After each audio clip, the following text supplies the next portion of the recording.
منافقوں کی سوچ کیا تھی، ان کی سوچ کی حیت ترکیبی کیا تھی، ان کی سوچ میں بنیادی مرکزی اور محوری نقطہ کیا تھا، یا ان کی منافقت کس فکر کے ارد گرد گھومتی تھی، یا بالفاظ دیگر یوں کہیے کہ ان کی منافقت کی اصل کیا تھی۔ اصل عناد ان کو ذات محمدی صلی اللہ علیہ وآلہ وسلم سے تھا، ذات الہیہ سے نہیں تھا۔ اصل عناد اور عداوت انہیں حضور علیہ الصلوۃ والسلام کی ذات اقدس، آپ کی شان اقدس، آپ کی عظمت، آپ کی نبوت اور آپ کی رسالت سے تھا۔ ان کو نہ کوئی عناد اللہ کی توحید سے تھا، نہ اللہ کی وحدانیت سے تھا، نہ اللہ کے وجود سے تھا، نہ اللہ کی ربوبیت سے تھا، نہ اللہ کی الوہیت کے ساتھ تھا۔ وجہ یہ ہے کہ یہ جتنے منافقین تھے یہ مکہ میں نہیں ہوتے تھے، ان کی بیک گراؤنڈ کفار اور مشرکین ہونے کی نہیں تھی، ان کی بیک گراؤنڈ یہود و نصارہ کی تھی۔ یہ اہل کتاب سے تعلق رکھتے تھے اور وہی منافقانہ لبادہ اوڑھ کر اسلام کی صفوں میں داخل ہو گئے تھے، تو ان کی بیک گراؤنڈ اہل کتاب کی تھی۔ تو اہل کتاب ہونے کے ناطے وہ نزول وحی پر، اللہ پر، اس کی وحدانیت پر یا اس کی توحید پر یقین رکھتے تھے، ایمان رکھتے تھے، ہر چند کہ اس کے اس عقیدے میں ایک تحریف اور تبدیلی آ چکی ہوئی تھی تثلیث کی شکل میں، مگر سٹل ان کا عقیدہ تھا اللہ کی ذات پر، اس کے وجود پر، اس کی الوہیت پر، اس کی ربوبیت پر۔ انکار انہیں رسالت محمدی کا تھا، نبوت محمدی صلی اللہ علیہ وآلہ وسلم کا تھا۔ اسی بنیاد پر حضور سے محبت کے وہ منکر تھے، حضور کی اطاعت کے منکر تھے، آقا علیہ السلام کی اتباع کے منکر تھے، حضور کے اسوہ مبارکہ کی پیروی کے منکر تھے، حضور کی سیرت طیبہ کی پیروی کے منکر تھے، حضور کی سنت مبارکہ کے وجوب کے منکر تھے، حضور کے حکم کے وجوب کے منکر تھے۔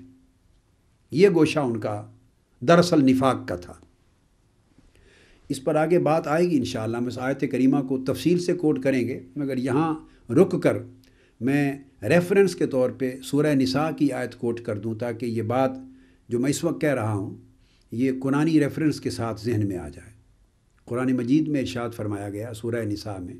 وَإِذَا قِيلَ لَهُمْ تَعَالَوْا إِلَى مَا أَنزَلَ اللَّهُ وَإِلَى الرَّسُولِ رَأَيْتَ الْمُنَافِقِينَ يَصُدُّونَ عَنْكَ صُدُودًا۔ ارشاد فرمایا منافقوں کے حق میں یہ آیت کریمہ نازل ہوئی۔ اللہ رب العزت نے فرمایا کہ جب انہیں کہا جاتا ہے تعالو کہ آ جاؤ، قبول کرو، کس شے کو اور کدھر آ جاؤ؟ الی ما انزل اللہ و الی الرسول، جب انہیں دو دعوتیں دی جاتی ہیں، ایک دعوت دی جاتی ہے الی ما انزل اللہ، اس حکم کی طرف، اس وحی کی طرف جو اللہ نے نازل کی، وہ قرآن ہے، یعنی اللہ کے نازل کردہ احکام کی طرف آ جاؤ، اللہ کے نازل کردہ وحی اور اس وحی کے اندر جو احکام آئے ہیں اللہ کے احکام الہیہ، انہیں قبول کر لو، ان کے سامنے جھک جاؤ۔ جب انہیں یہ دعوت دی جاتی ہے وَإِلَى الرَّسُولِ، اور دوسری دعوت یہ دی جاتی ہے کہ آؤ دہلیز مصطفیٰ پہ جھک جاؤ،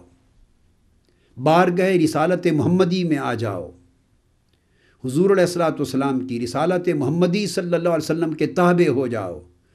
حضور کی سنت، حضور کا اسوہ مبارکہ، حضور کا طریقہ، اسے اختیار کر لو، اس کی غلامی میں آ جاؤ، اس کی پیروی اختیار کرو، اور حضور کے سامنے اور حضور کے حکم کے سامنے بھی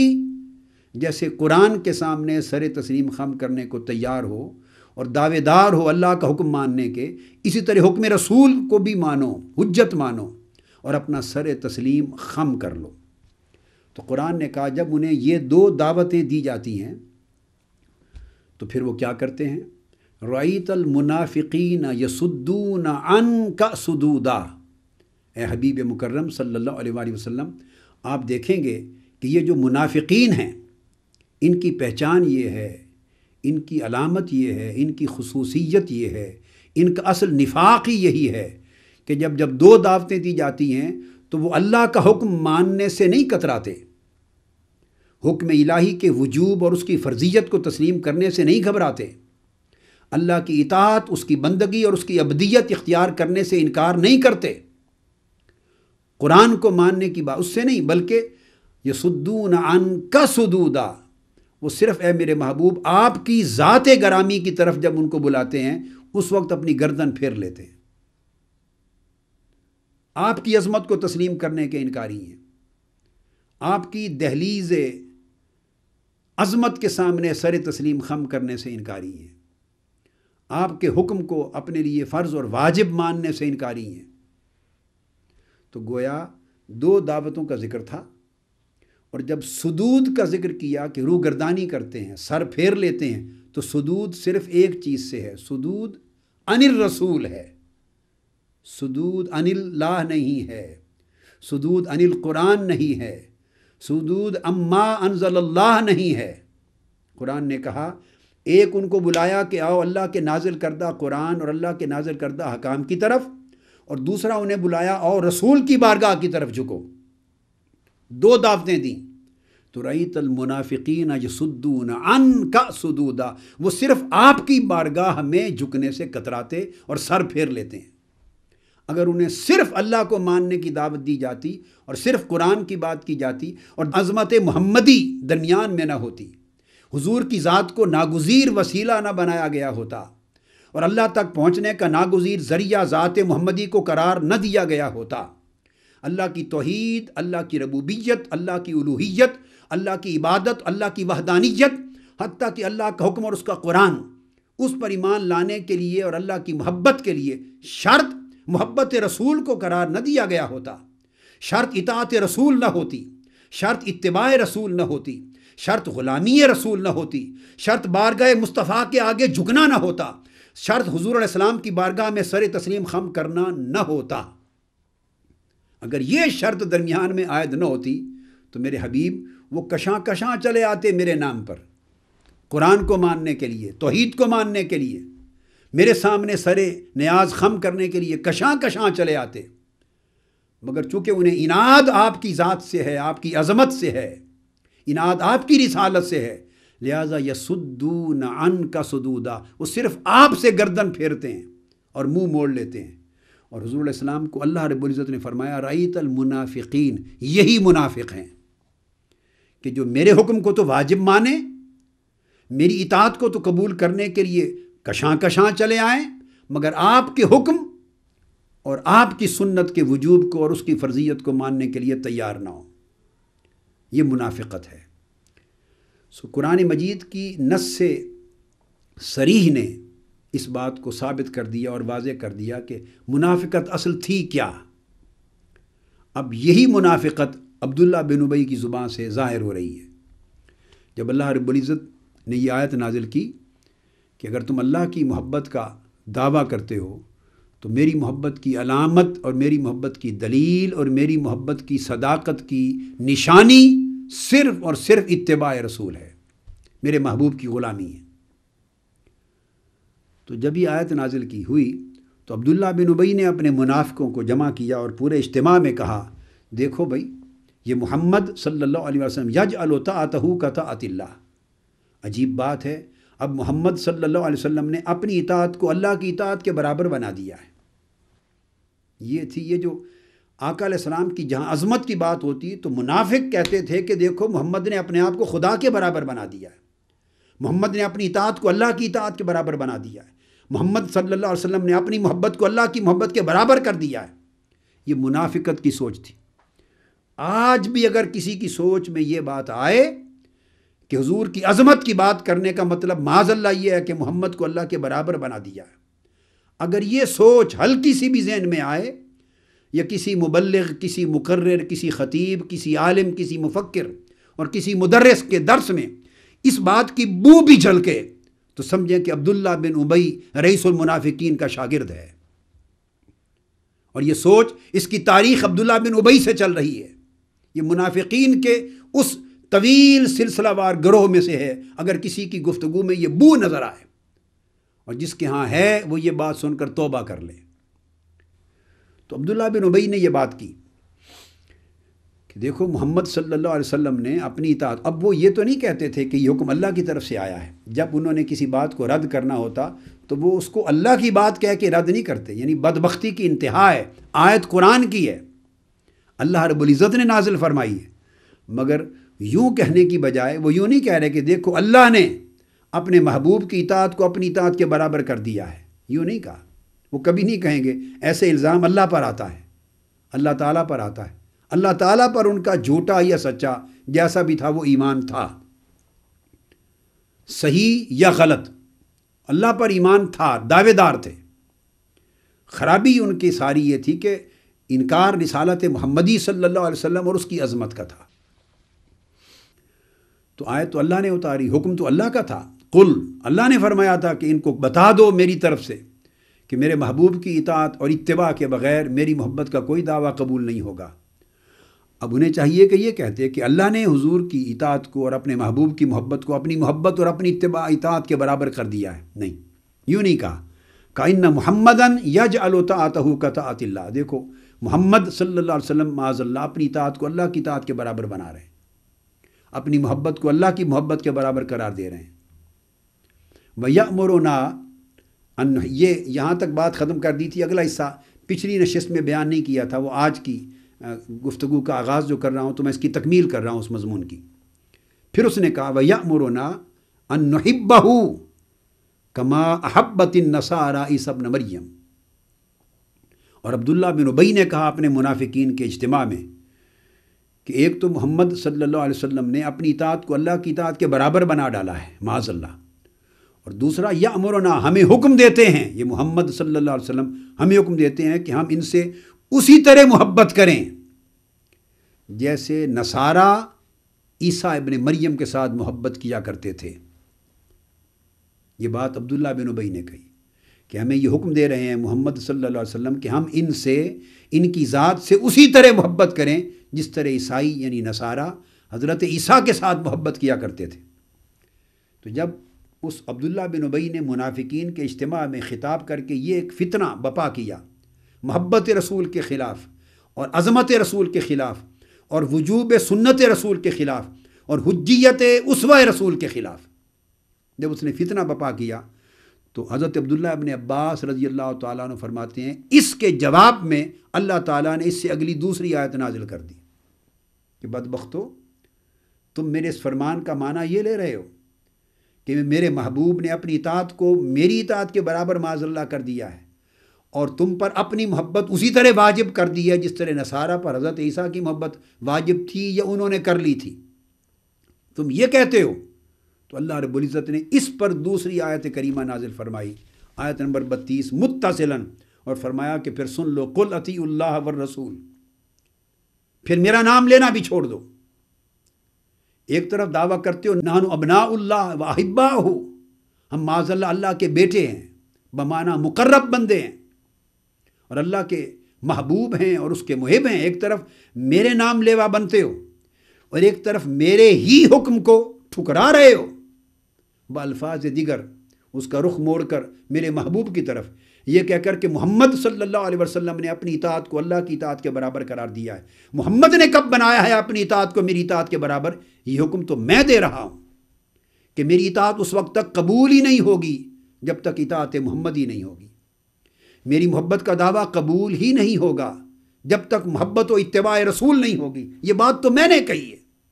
قل اطیعوا اللہ۔ تب اللہ نے آیت نازل کی میرے محب ہونے کے اور میری محبت کے دعوے دار بنتے ہو تو پھر میرا حکم مانو، یہ میرا فرمان ہے، اور میرے رسول کی اتباع کرو۔ اس پر اللہ نے فرمایا فَإِن تَوَلَّوْا، اگر تمہیں میرے رسول کی اتباع سے روگردانی کرنا ہے اور میرے محبوب کی محبت اور میرے محبوب کی عظمت اگر تمہارے دلوں میں کھٹکتی ہے تو سن لو، فَإِن تَوَلَّوْا فَإِنَّ اللَّهَ لَا يُحِبُّ الْكَافِرِينَ، اگر روگردانی کرو گے بارگاہ محمد مصطفیٰ سے تو اللہ تعالیٰ ان کافروں کو پسند نہیں کرتا۔ میرے محبوب سے سر پھیرنا، گردن موڑنا، روگردانی کرنا وہ سراسر کفر ہے، پھر میری اطاعت بھی کا دعویٰ بھی تمہارا کفر قرار پائے گا، ایمان نہیں بنے گا۔ میری محبت کا دعویٰ بھی جھوٹا ہوگا، وہ کفر رہے گا، وہ ایمان نہیں بنے گا۔ میری بندگی اور میری عبدیت کا دعویٰ کرنا اور میرے ساتھ اپنی اپنائیت اور قرب کا دعویٰ کرنا بھی جھوٹا ہوگا، مردود ہوگا، اور اس کے باوجود تم کافر ٹھہرا دیے جاؤ گے، اس لیے کہ مدار ایمان اور مدار قبولیت ہر چیز کا وہ میرے محبوب صلی اللہ علیہ وآلہ وسلم کی اتباع، ان کی غلامی، ان کی پیروی، ان کی محبت، ان سے نسبت اور ان کے تقرب ہے۔ یہ آیت کریمہ نازل ہوئی، حضرت عبداللہ ابن عباس رضی اللہ تعالیٰ عنہ نے اس کو بیان کیا۔ اور بعضوں نے، جیسا کہ میں نے عرض کیا کہ مقاتل نے یہ روایت کیا ہے، اور دیگر اور صحابہ اور تابعین اور تبع تابعین نے، کہ یہی بات نصارہ نجران نے کہی تھی، ایگزیکٹلی یہی بات انہوں نے بھی یہی کہی تھی۔ نجران کے عیسائیوں نے، نصارہ نے، انہوں نے بھی یہی کہی تھی کہ محمد صلی اللہ علیہ وآلہ وسلم ہمارے اوپر اپنی محبت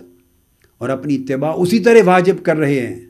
اور اسے اللہ کی محبت کی دلیل اور نشانی اسی طرح بنا رہے ہیں جیسے حقیقت میں ہم سیدنا عیسیٰ ابن مریم کے لیے کہا کرتے تھے۔ تو جب انہوں نے یہ بات کی تو اس کے رد میں اللہ رب العزت نے دوسری آیت کریمہ نازل کی کہ ہاں، جو کچھ میرے محبوب نے کہا وہ سچ ہے، وہ میرا نازل کردہ فرمان ہے کہ محمد صلی اللہ علیہ وآلہ وسلم کی محبت اور اتباع ہی میری محبت کی دلیل ہے۔ اب اس کے بعد یہ اگلی تفسیر میں امام بغوی کی لے رہا ہوں۔ اب امام بغوی اور یہ 5ویں صدی ہجری کے ائمہ تفسیر اور ائمہ حدیث میں ہیں، ان کا وصال 516 ہجری میں چھٹی صدی ہجری کے اوائل میں ہو گیا تھا۔ 5ویں صدی ہجری کے، آج سے 1000 سال قبل ان کا وصال ہو گیا۔ امام بغوی حجت ہیں تفسیر اور حدیث میں، اتھارٹی ہیں انہی طرح۔ اب انہوں نے بھی اسی طرح بیان کیا کہ یہ آیت یہ تو یہود اور نصارہ کے حق میں نازل ہوئی کہ جب انہوں نے یہ دعویٰ کیا اور آقا علیہ الصلوۃ والسلام کی اتباع کے وجوب کو، حجیت کو اور حضور کی محبت کو رد کرنا چاہا معاذ اللہ، تو اللہ تبارک و تعالیٰ، اور کہا کہ یہ حق تو عیسیٰ علیہ السلام کا تھا، تو اللہ نے آیت کو نازل کی اور رد کر دیا۔ اس کو ضحاک نے عبداللہ ابن عباس رضی اللہ تعالیٰ عنہ سے روایت کیا۔ اور اسی طرح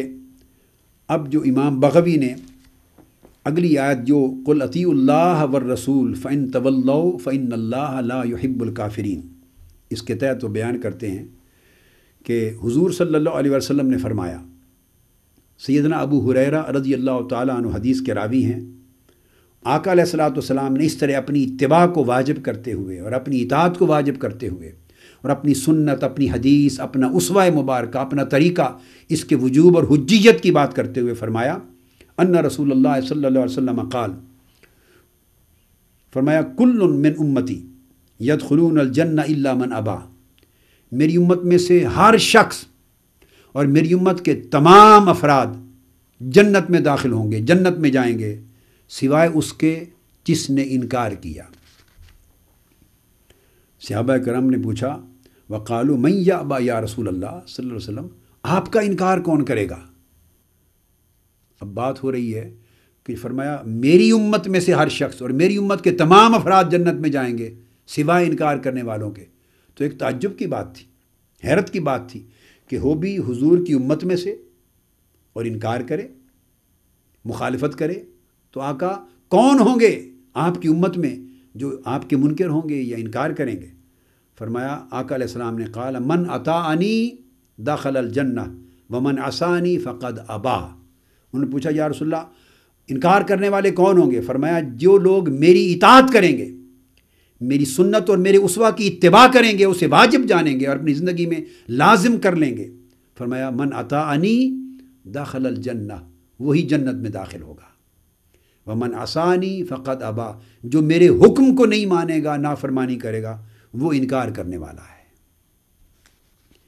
اسی طرح حضور صلی اللہ علیہ وآلہ وسلم کی ایک اور حدیث امام بغوی نے روایت کی، فمن اطاع محمدا فقد اطاع اللہ، یہ اب حدیث کے لفظ ہیں، جس نے محمد صلی اللہ علیہ وآلہ وسلم کی اطاعت کی پس اس نے اللہ کی اطاعت کی۔ یہ معنی ہے قل اطیعوا اللہ والرسول، ومن عصا محمدا فقد عصى اللہ، اور جس نے محمد صلی اللہ علیہ وآلہ وسلم کی نافرمانی کی بس یہی اللہ کی نافرمانی ہے۔ ومحمد فرق بین الناس، اور محمد صلی اللہ علیہ وآلہ وسلم ہی وہ ذات گرامی ہے جنہوں نے لوگوں کے درمیان، حق و باطل کے درمیان اور مومن اور کافر کے درمیان ایک حد فاصل قائم کر دی ہے، امتیاز قائم کر دیا ہے، فرق قائم کر دیا ہے کہ جو حضور کی اطاعت کو واجب جانے، حضور کی اتباع اور غلامی اور محبت کو اپنے اوپر لازم کرے، وہ مومن ہے، اور جو حضور کی اطاعت و اتباع کی حجیت کا انکاری ہو وہ کافر ہے، وہ باطل ہے، یہ جنتی ہے، وہ جہنمی ہے۔ تو آقا علیہ الصلوۃ والسلام کے لیے لفظ بیان کیا کہ حضور کی ذات ہی وہ ذات ہے الذی فرق بین الناس، جس نے مومن اور کافر کے درمیان تفریق کی ہے، اور مسلم اور غیر مسلم کے درمیان تفریق کیا۔ اب اس کو یوں کہیں تو اس میں پھر اہل کتاب بھی آ جاتے ہیں، ورنہ تو اہل کتاب بھی ایمان رکھنے والے تو تھے کتابوں پر، وحی پر، آسمان اللہ پر، آخرت پر، مگر وہ مسلم نہ ہوئے، مومن نہ ہوئے، اس لیے کہ وہ حضور صلی اللہ علیہ وآلہ وسلم کی اتباع سے خارج ہوئے۔ تو یہ امام بغوی نے اس کو روایت کیا ہے، اور پھر امام بغوی نے بھی اس کو روایت کیا جب وہ آیت پہلی نازل ہوئی تو حضور صلی اللہ علیہ وآلہ وسلم نے فرمایا، قریش کے گروہ کو فرمایا، فَأَنَا رَسُولُهُ إِلَيْكُمْ وَحُجَّتُهُ عَلَيْكُمْ۔ وہ بھی دعویٰ کرتے تھے کعبے سے تعلق اور کعبے کی خدمت کی وجہ سے کہ ہم اللہ سے محبت کرنے والے ہیں۔ تو آقا علیہ السلام نے ان سے فرمایا کہ سنو، فَاتَّبِعُونِي يُحْبِبْكُمُ اللَّهُ، تمہاری کوئی خدمت اللہ کے ہاں قبول نہیں ہوگی جب تک میری اتباع نہیں کرو گے، میرے طریق کو نہیں اپناؤ گے، میرے نقش قدم پر نہیں چلو گے، میری پیروی نہیں کرو گے، تب اللہ تمہیں اپنا محبوب کرے گا۔ کیوں؟ فَأَنَا رَسُولُهُ إِلَيْكُمْ وَحُجَّتُهُ عَلَيْكُمْ، چونکہ میں اس کی طرف سے رسول بن کے تمہارے پاس آیا ہوں اور اللہ کی حجت تمہارے اوپر بن کر آیا ہوں۔ اتبعوا شریعتی و سنتی یحببکم اللہ، میری شریعت کی، فرمایا اتبعوا شریعتی، میری شریعت کی اتباع کرو، و سنتی، اور میری سنت کو حجت مانو، یحببکم اللہ، اللہ تمہیں اپنا محبوب بنا لے گا۔ اور اگر میری سنت کی کو تم حجت نہیں مانو گے تو پھر اللہ کی محبت سے محروم رہو گے۔ اور اسی طرح انہوں نے بھی، امام بغوی نے بھی اپنے طریق سے عبداللہ بن ابی کا قول بھی روایت کیا ہے اس کے شان نزول میں، اور وہ کہتے ہیں کہ یہ بھی روایت ہے کہ جب یہ آیت اتری پہلی، قل ان کنتم تحبون اللہ فاتبعونی، تو عبداللہ بن ابی نے اپنے لوگوں سے کہا وہی بات جو میں پہلے بیان کر چکا ہوں، ان محمدن صلی اللہ علیہ وآلہ وسلم یجعل طاعتہ کطاعت اللہ ویأمرنا ان نحبہ کما احبت النصارى عیسی ابن مریم، کہ محمد صلی اللہ علیہ وآلہ وسلم نے اپنی اطاعت کو اللہ کی اطاعت جیسا بنا دیا ہے، قرار دے دیا ہے، اور ہمیں یہ حکم دیا ہے کہ ہم ان سے اسی طرح محبت کریں جیسے عیسائی حضرت عیسیٰ سے محبت کرتے تھے۔ اس نے یہ بات رد اور انکار کے طور پر، تانا کے طور پہ کی تھی،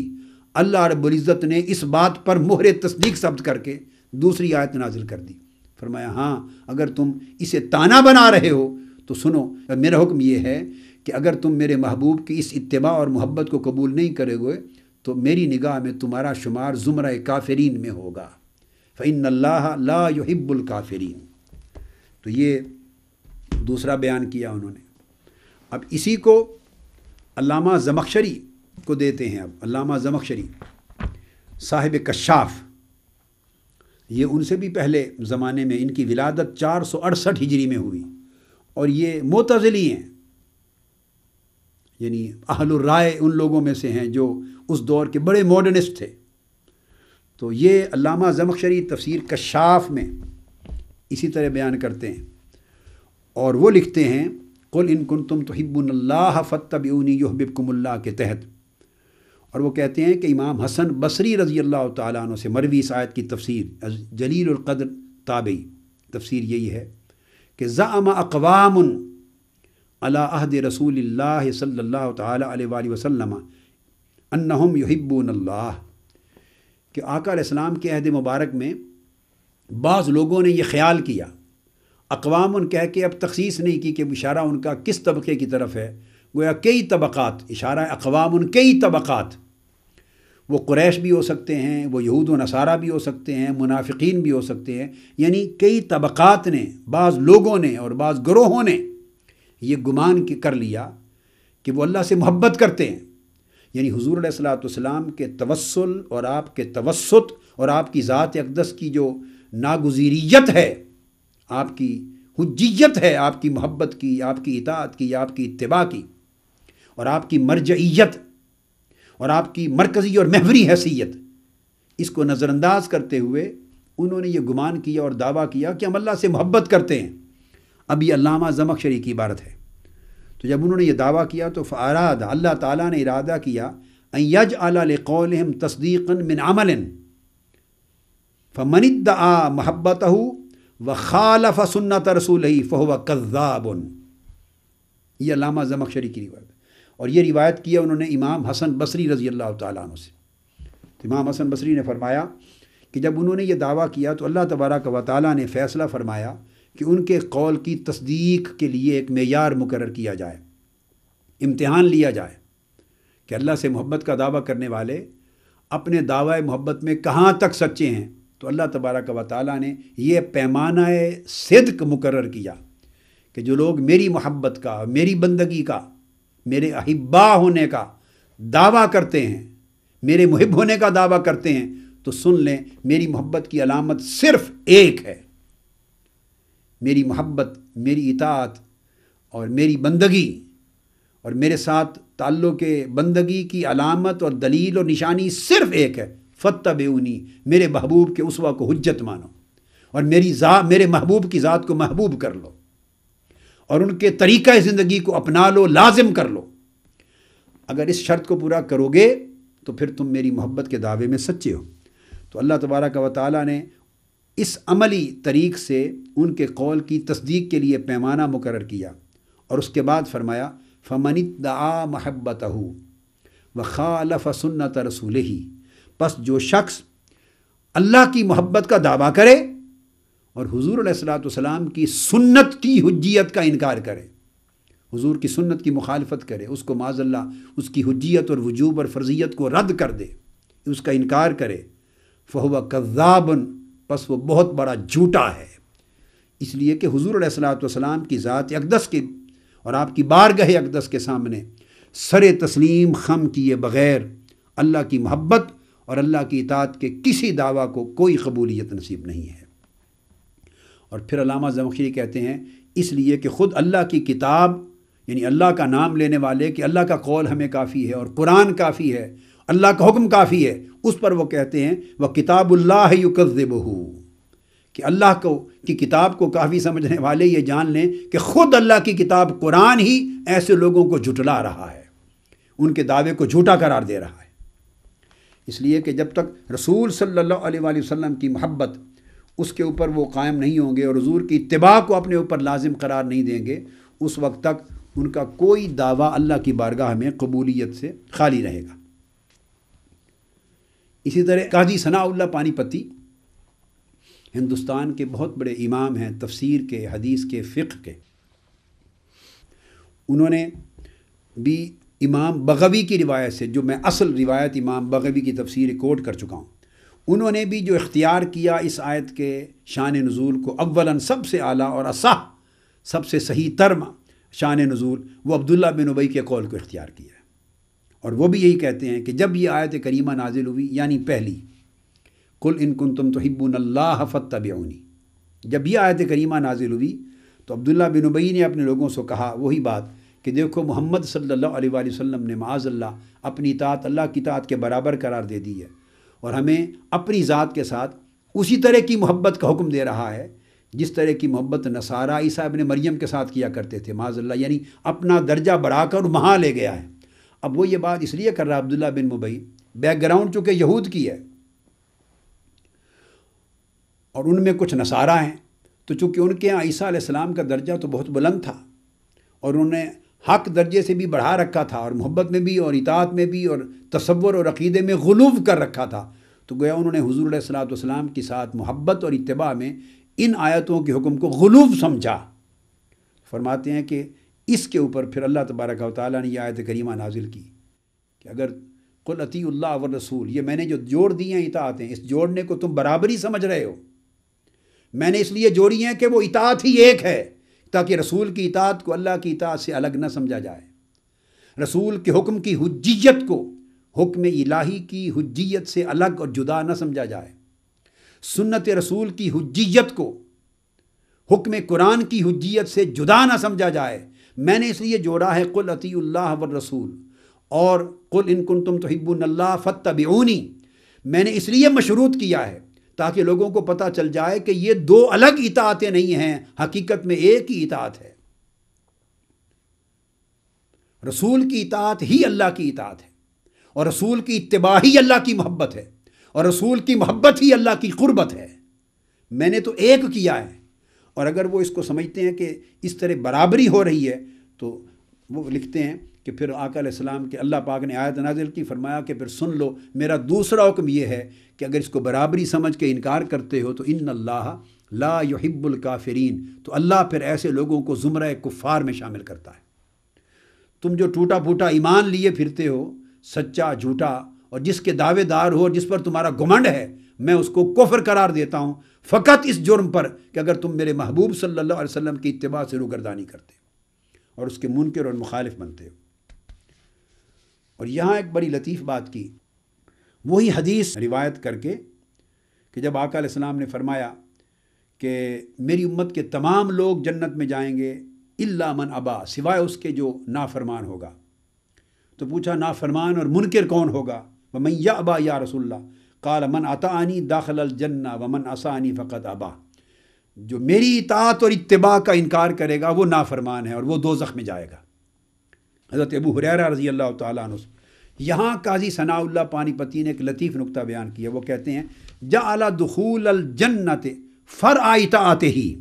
کہ اللہ تبارک و تعالیٰ نے یہاں پر جب یہ ارشاد آ گیا نا کہ جو حضور کی اطاعت اور اتباع کا منکر ہے وہ کافر ہے، اور پہلے آ گیا وَيَغْفِرْ لَكُمْ ذُنُوبَكُمْ، اگر میرے محبوب کی اتباع کرو گے تو اللہ تمہیں اپنا محبوب بھی بنا لے گا اور مغفور بھی کر دے گا، یعنی تمہیں بخشش و مغفرت کی نعمت سے بھی نواز دے گا۔ اس پر قاضی ثناء اللہ پانی پتی کہتے ہیں جعل دخول الجنت فرع اطاعتہ، کہ اللہ تبارک و تعالیٰ نے جنت کے داخلے کو حضور کی اطاعت کی برانچ بنا دیا ہے، حضور کی اطاعت ہی کی فرع بنا دیا ہے،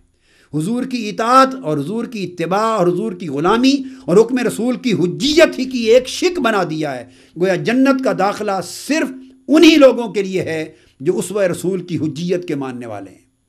جو غلامی رسول کا اقرار کرنے والے ہیں،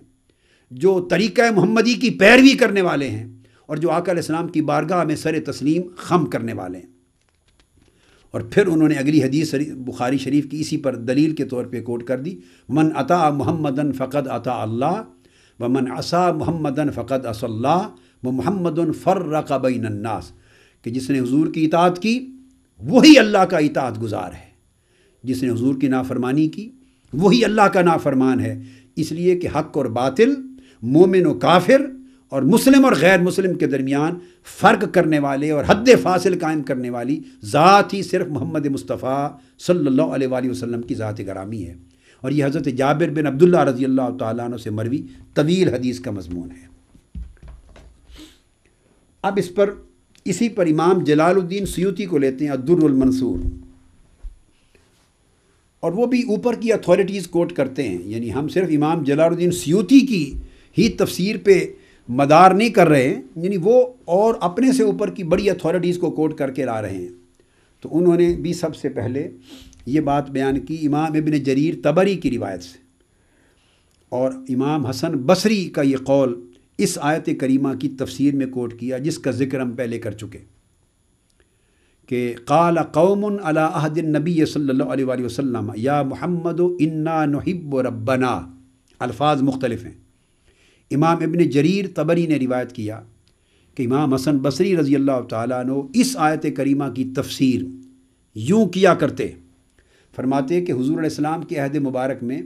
کچھ لوگوں نے یہ کہا یا محمد صلی اللہ علیہ وسلم انا نحب ربنا، ہم اپنے رب سے بڑی محبت کرتے ہیں، بس یہ نہیں کہتے تھے کہ ہم اللہ سے اور آپ سے محبت کرتے ہیں، نہیں، وہ کہتے انا نحب ربنا، ہم اپنے رب سے بڑی محبت کرتے ہیں۔ یہ وہی فتنہ ہے جس فتنے کی ابتدا ابلیس سے ہوئی تھی، ابلیس سے ہوئی تھی جب اس نے کہا تھا کہ میں اس بشر کو سجدہ کیوں کروں، حضرت آدم کے سجدے پر جو انکار کیا تھا، جس کی پوری عمر اللہ کو سجدے کرتے گزر گئی تھی، عمر بھر ہزاروں لاکھوں کروڑوں سجدے اس نے کیے ہوں گے طویل عمر میں اللہ کی بارگاہ میں، ایک سجدہ تعظیم نبوت میں اس نے نہیں کیا، ایک سجدہ تعظیم نبوت میں نہیں کیا، اس ایک سجدے کے نہ کرنے نے اللہ کے لیے کیے گئے کروڑوں سجدوں پر پانی پھیر دیا، رد کر دیا، مٹا دیا۔ یہ فکر وہاں سے شروع ہوا، اور اسی فکر کو پھر عبداللہ بن ابی کا وہ قول، اور وہ لوگ جو عہد رسالت آپ صلی اللہ علیہ وآلہ وسلم میں حضور علیہ السلام کی نبوت و رسالت کی عظمت کے دل سے منکر تھے، جن کے لیے قرآن نے کہا فی قلوبہم مرض فزادہم اللہ مرضا، آقا علیہ السلام کی عظمت کا انکار ہے ان کے دلوں میں، اور فرمایا ان کے دلوں میں مرض ہے۔ اور اللہ پاک پھر ان منافقوں کے دلوں کی مرض کو اور بڑھاتا چلا جاتا ہے، ان کی گھٹن بڑھتی چلی جاتی ہے، ان کا حسد بڑھتا چلا جاتا ہے، حسد کی وجہ سے ان کے اندر لگی ہوئی آگ بڑھتی چلی جاتی ہے، اور وہ آگ ان کو اور جلاتی چلی جاتی ہے، بھسم کرتی چلی جاتی ہے۔ تو فرمایا کہ اس کی امام حسن بصری یہ روایت کرتے اور تفسیر کرتے کہ بعض لوگوں نے کہا کہ ہم اللہ سے بڑی محبت کرتے ہیں۔ اس پر اللہ تبارک و تعالی جو شخص صرف اب اللہ کی بات کرتا اور اب اس کے محبوب کی بات کو ساتھ سے کاٹ دیتا، اللہ رب العزت غضب میں آتے، اس کا غضب بھڑک اٹھتا۔ ان کی اس بات پر امام حسن بصری روایت کرتے ہیں کہ اللہ رب العزت نے یہ آیت نازل کر دی، خبردار اگر میری محبت کا دعویٰ کرتے ہو تو میری محبت کو میرے محبوب کی محبت اور اتباع سے جدا نہیں کر سکتے، پھر میری محبت میں سچا بن کر دکھاؤ، اور سچا ہونے کی علامت یہ ہے کہ میرے محبوب کی غلامی کرو، میرے محبوب سے محبت کرو، جس سے میں محبت کرتا ہوں اس سے محبت نہیں کرتے اور تنہا مجھ سے محبت کی بات کرتے ہو، جس کی عظمت کو میں سر بلند کرتا ہوں اس کی عظمت کا انکار کرتے ہو اور میری عظمت الوہیت کی بات کرتے ہو۔ تو فرمایا نہیں، فاتبعونی، حضور کو کہ حکم دے دیں کہ میری اتباع کے بغیر اللہ کی محبت کا کوئی دعویٰ قبول نہیں۔ تو یہ آیت نازل ہوئی۔ اس پر وہ فرماتے ہیں فجعل اتباع نبیہ محمد صلی اللہ علیہ وسلم علما لحبہ وعذاب من خالفہ۔ تو حضور علیہ السلام کی اتباع کو اللہ تعالیٰ نے اپنی محبت کا علم یعنی اپنی محبت کی نشانی بنا دیا، اپنی محبت کی دلیل بنا دیا، اور جو حضور کی سنت کے وجوب اور اسوہ مبارکہ کے فرض ہونے کا انکار کرے اور آپ کی بارگاہ سے سر نیاز کو پھیرے، اس کے لیے عذاب کی نشانی بنا دیا کہ وہ عذاب آخرت کا حقدار ٹھہرے گا۔ اب اسی کو امام ابن ابی حاتم نے بھی روایت کیا ہے حضرت عباد بن منصور کے طریق سے، اور وہ بھی یہی کہتے ہیں قال ان اقواما کانوا علی عہد رسول اللہ صلی اللہ علیہ وآلہ وسلم یزعمون انہم یحبون اللہ، کہ کئی گروہ ایسے تھے، کئی طبقات ایسے تھے، اور میں آپ کو تفصیل کے ساتھ پورے ان تمام طبقات کا ذکر کر چکا ہوں کہ ان میں کچھ قریش کے لوگ بھی تھے، پھر یہود و نصارہ میں سے بھی تھے، اور منافقین بھی تھے۔ اقوامن کا جب لفظ آتا ہے کہ کئی گروہ تھے عہد رسالت مآب میں، وہ یہ تینوں قسموں کے گروہ تھے۔ تو وہ گمان کرتے تھے انہم یحبون اللہ، وہ گمان کرتے تھے کہ وہ اللہ سے محبت کرتے ہیں، اللہ کے محب ہیں۔ فاراد اللہ ان یجعل لقولہم تصدیقا من عمل، تو اللہ تبارک و تعالیٰ نے ارادہ کیا، فیصلہ فرمایا کہ ان کا یہ قول کہ ہم اللہ کے محب ہیں، ان کے قول کی سچائی کو پرکھا جائے ایک عملی دلیل کے ساتھ۔ تو اللہ نے یہ آیت نازل کی کہ اگر میری محبت کا دعویٰ کرنے والوں اس میرے دعوی محبت میں، میری محبت کے دعوے میں سچے ہو تو فاتبعونی، پھر جاؤ میرے محبوب کی بارگاہ میں جھکو، محبت کرو میرے محبوب سے، میرے محبوب سے غلامی کا رشتہ استوار کر لو، اور میرے محبوب کے اسوہ و سنت کو حجت مان لو، ان کے ہر حکم کے سامنے سر تسلیم خم کرو، تو تب تمہارا دعوی محبت قبول ہوگا۔ فرمایا فکان اتباع محمد تصدیقا لقولہم، تو حضور علیہ السلام کی اتباع ان کے قول کی تصدیق کا پیمانہ بنا دی گئی۔ یہی روایت امام ابن جریر طبری نے ابن جریج سے بھی کی ہے، جو جلیل القدر تابعین میں سے ابن جریج نے بھی یہی بات بیان کی تفسیر میں۔ امام عبد بن حمید نے بھی اس کو روایت کیا امام حسن بصری رضی اللہ تعالیٰ عنہ سے، اسی آیت کی تفسیر کرتے ہوئے کہا کہ قال رسول اللہ صلی اللہ علیہ وسلم من راغب عن سنتی فلیس منی، ثم تلا هذه الآیہ قل ان کنتم تحبون اللہ فاتبعونی یحببکم اللہ الی آخر الآیہ۔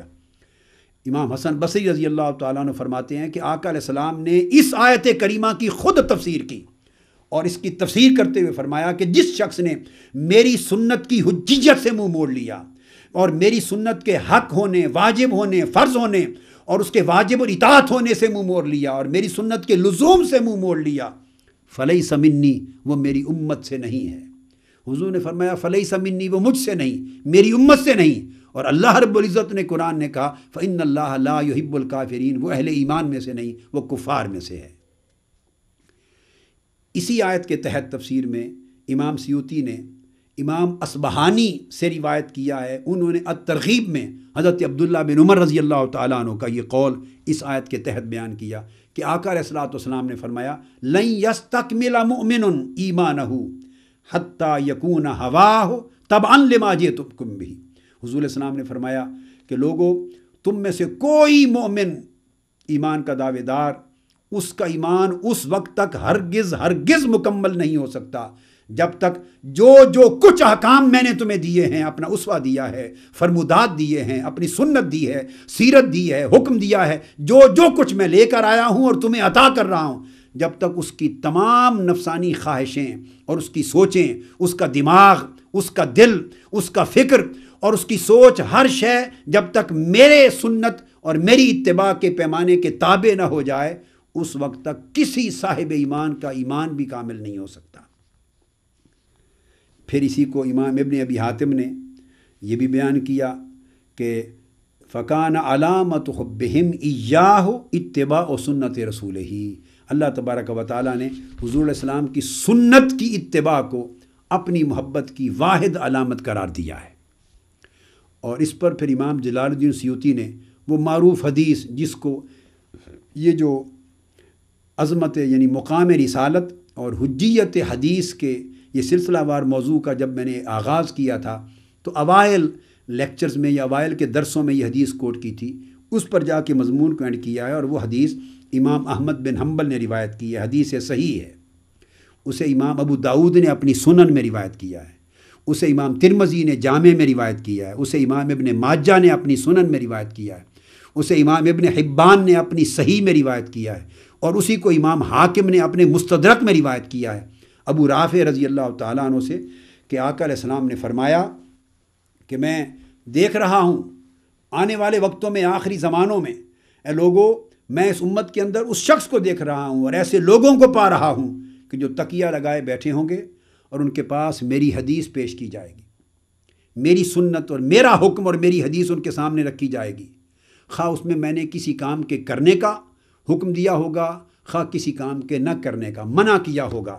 تو جب وہ سنے گا وہ کہے گا لا ندری، ہمیں نہیں معلوم، ما وجدنا فی کتاب اللہ اتبعناہ، ہم نہیں جانتے سنت اور حدیث نبوی کو، جو کچھ قرآن میں ہے بس ہم اس کی پیروی کرتے ہیں۔ وہ کہیں گے ہمیں صرف قرآن کافی ہے، جو قرآن میں آیا ہے بس اس کی پیروی کریں گے، اس کے علاوہ ہم کسی چیز کو نہیں مانتے۔ آقا علیہ السلام نے فرمایا میں اس گمراہ شخص کو جو خود بھی گمراہ ہو گیا اور قوم کو بھی گمراہ کرے گا، اس امت میں دیکھ رہا ہوں کہ ٹیک لگائے بیٹھا ہے اور میں اس کے سامنے میری سنت اور حدیث پیش ہو رہی ہے، اور وہ میری سنت اور حدیث کی حجیت کا انکار کر کے لوگوں کو صرف قرآن کی بات کہہ رہا ہے۔ یہ ان تمام کتب حدیث میں، سنن ترمذی میں یہ حدیث کتاب العلم میں آئی ہے عن رسول اللہ صلی اللہ علیہ وسلم، سنن ابی داؤد میں یہ کتاب السنہ باب فی لزوم السنہ میں آئی ہے، ابن ماجہ میں کتاب تعظیم و حدیث رسول اللہ میں آئی ہے، مسند احمد بن حنبل نے مسند الانصار حدیث باب حدیث ابی رافع میں آئی ہے، حدیث نمبر 23349، اور تمام کتب میں یہ اسانید صحیحہ کے ساتھ آئی ہے، اور اس کے اتنے طرق ہیں صحیح اور اتنی اسانید ہیں صحیح کہ شک و شبہ کی گنجائش نہیں کہ آقا علیہ السلام نے ان زمانوں کی نشاندہی کر کے ان لوگوں کی، ایسے اشخاص و افراد کی جو تکیہ لگا کے درس دے رہے ہوں گے قرآن کا، اسلام کا، تبلیغ کرتے ہوں گے، عالم کہلائیں گے، ان کی نشاندہی کر دی ہے کہ ان کا حال، وہ گمراہ ہوں گے اور گمراہ کرنے والے ہوں گے۔ آپ نے فرمایا کہ ان کی پہچان یہ ہے کہ وہ بیٹھے ہوں گے اور ان کے سامنے میری حدیث کوٹ کی جائے گی اور وہ میری حدیث کی حجیت کا انکار کریں گے، میری سنت کی حجیت کا انکار کریں گے، اور فقط یہ کہیں گے کہ ہم تو صرف قرآن کو مانتے ہیں، جو قرآن میں آیا اس کی پیروی کرتے ہیں۔ تو آقا علیہ السلام نے فرمایا جو شخص یہ کہے پہچان لو کہ یہ وہی شخص بدبخت ہے جس کی 1400 سال قبل میں نے نشاندہی کر دی تھی کہ وہ گمراہ ہے، وہ قرآن کی بات کرے گا، بعض لوگ سننے والے کم علمی کی وجہ سے، بے خبری کی وجہ سے، علوم پر دسترس نہ ہونے کی وجہ سے اس کی بات کے چکر میں آ جائیں گے کہ بھئی قرآن کی بات کرتا ہے، بڑی سالڈ بات کرتا ہے، اور پھر کئی ہیلے بہانے بنائے گا تو گھما پھرا کے قرآن کی بات کرے گا، مگر قرآن کی بات کرنا، حضور کی سنت اور حدیث کی حجیت کا انکار کرنا، آقا علیہ السلام نے فرمایا جو میری سنت اور حدیث کی حجیت کا انکار کرے اس کا قرآن کی بات کرنا بھی کفر ہے، اس کا قرآن کا بات کرنا بھی بے ایمانی ہے، اس کا قرآن کی بات کرنا بھی ضلالت اور گمراہی ہے، اس لیے کہ وہ بغض رسالت مآب اور انکار عظمت رسالت کی بنیاد پر کہہ رہا ہے، اور اس کو قرآن سے لگاؤ نہیں ہے، اسے سنت اور حدیث نبوی سے عداوت ہے۔ تو ان تمام ائمہ نے ان تمام احادیث کو بھی اسی آیت کریمہ کی تشریح اور تفسیر میں بیان کیا۔ آج کا مضمون یہاں ختم کرتے ہیں، اور انشاءاللہ تعالی اگلی نشست سے بقیہ آیات قرآن مجید کی ہم زیر مطالعہ لائیں گے۔ وما علینا الا